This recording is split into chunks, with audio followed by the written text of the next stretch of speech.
Heungseon Daewongun, born Yi Ha-eung, was a major figure in late Joseon politics. He was the father of King Gojong. He acted as regent for many years. Many believe that he facilitated the decline of the Joseon Dynasty with his political views and behavior. His title, Daewongun, meaning Grand Internal Prince, was given to the father of the king when the father hadn't been a ruler himself. There were only 3 Daewongun in Joseon history. None had as much power and influence as Yi Ha-eung. So this title became synonymous with him in modern history. He is remembered for his enforcement of Joseon's seclusion policy, which gave the epithet Hermit Kingdom to Joseon. Korea at that time had rampant famines, corruption, and the common people had a heavy tax burden to pay. Yi Ha-eung was born a member of the royal family, the Jeonju Yi clan. He could trace his lineage to King Injo. He was given a classical Confucian education and was well versed in Chinese classics, calligraphy, and painting. At that time, the Andong Kim clan monopolized the high positions in government and had a lot of power and influence at court. Daewongun didn't obtain a high position in the government because of the Andong Kim clan's power, even though he was a member of the royal family. It is said that he made a living selling paintings of orchids to the nobility. He made little waves at this time in his life. King Gojong died in 1864. He had many health problems throughout his reign and was without an heir. Yi Myongbok, later Emperor Gojong, Heungseon Daewongun's son, was chosen as successor. Gojong was only 12 years old. Queen Shinjong, the mother of King Hongzong, became Gojong's regent and asked Gojong's father for help. It didn't take him long to become the de facto power behind the throne. Gojong was chosen as king because he was the only suitable surviving male member of the Yi clan and closest by blood to the royal house. Perhaps he was also chosen by the Andong Kim clan because they thought his father wouldn't be a threat to the established order. They would soon find out that they were wrong. In 1866, Gojong was married to Lady Min, later known as Empress Myeongseong. The Yi-ha-eung Min clan was a powerful clan and could boast that one of theirs, Queen Won-gyeong, had been the wife of King Taejong and the mother of King Sejong the Great. Myeongseong is remembered as a very determined woman and had a strong presence at court. Throughout his life, Daewongun attempted many reforms. He wanted to crush the old ruling factions. He taxed the Yangban, Joseon's aristocracy. He publicly disciplined royal clans. Anti-corruption campaigns were enacted. Paradoxically, he placed his relatives in important positions in the government. Daewongun is a key figure in the reconstruction of Gyeongbok Palace. Gyeongbok was built in 1395 during the reign of King Taejo, the founder of the Joseon Dynasty. It was destroyed during the Imjin War, the Japanese invasion of 1592. The main palace until then was Gyeongbok Palace. The reconstruction of Gyeongbok Palace took 7 years and 5 months. It was possibly the costliest construction project of the Joseon Dynasty. Tens of thousands of conscripted soldiers worked on it. A special tax was enacted to pay for the construction. Dancers and kisang were hired to entertain the soldiers. Gojong and his family moved there once it was finished building. Because of the move of power from Changdeok-gung to Gyeongbok-gung, the Andong Kim clan's influence declined and the royal family's power increased, which was the goal of Daewongun. Daewongun is also remembered for his rigid, yet simple foreign policy. No treaties, no trade, no Catholics, no West, and no Japan, maintaining Joseon's isolationist policy. The only power that Joseon was open to was Qing China, which Korea was a tributary state of, so they didn't really have a choice. Daewongun believed that Qing was the strongest foreign power at that time, which can only be attributed to loyalty to Qing and not being fully aware of other foreign nations' power. Daewongun closed down thousands of Sawan, Confucian academies. He saw in them a breeding ground for political rivals. Also, many of them operated as large farming enterprises who abused their tax-exempt status. They also employed slave labor. In 1866, Russian ships appeared on the east coast of Korea, demanding trading rights. At that time, there were French missionaries living in Korea and around 23,000 Korean Catholic converts. Missionaries and converts suggested to the court to make an alliance with France to repel Russians. Back in Europe, the relationship between France and Russia was sour at best, especially following the Napoleonic War. Heungseon Daewongun agreed to meet the head of the Korean Catholic Church, Simeon François Berneux, only to have him executed. Many other Catholics were killed. This event is known in Korea as the Byongin persecution. This was a repetition of Catholic persecutions by Queen Jong-sun during the reign of King Sunjo. Also, at that time, China had to deal with the Taiping Rebellion, which was started by Hong Xiaochuan, a self-proclaimed brother of Jesus Christ. Adding to this was the conquest of Vietnam by France. Vietnam had many Catholic missionaries in the country prior to this. Heungseon Daewongun was aware of these events, had a poor harvest to deal with at home, and Christianity was making headways even in the court, threatening his foothold on power. In 1866, France sent a punitive expedition to Joseon, led by Admiral Pierre-Gustave Rose.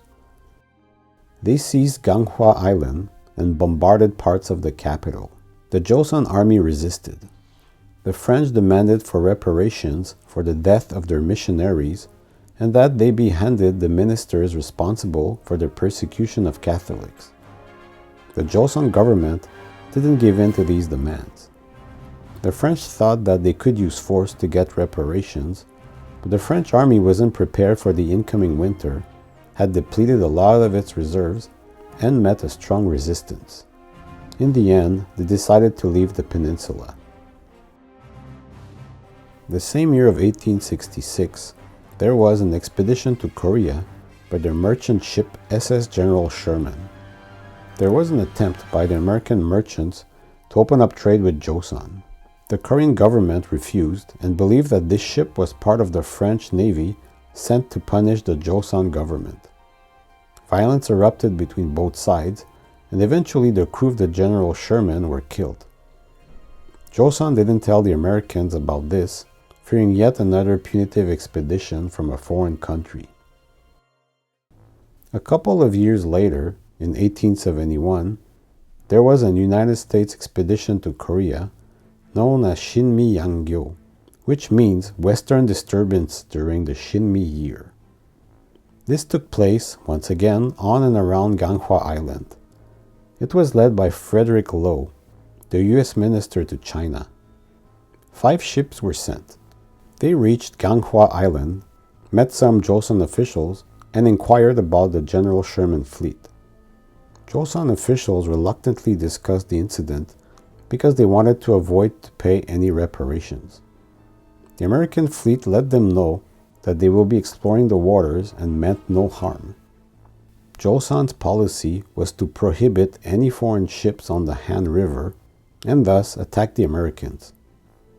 Joseon's army was using outdated weapons and proved ineffective in repelling the foreign forces. The Americans captured 5 forts and held prisoners captive, hoping to use them as bargaining chips. But the Joseon authorities declared the captives cowards and told the Americans to keep them. Eventually, Joseon sent better equipped soldiers.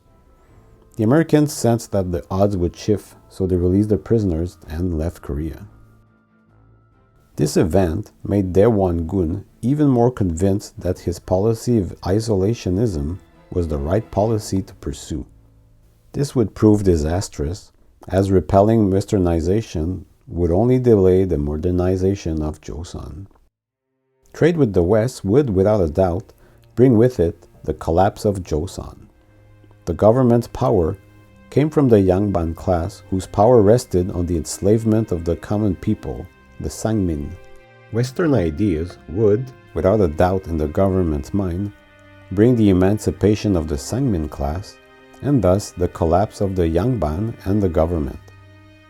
Well, Daewongun was right in thinking that Joseon's social structure could collapse. It just didn't happen as quickly as it could have.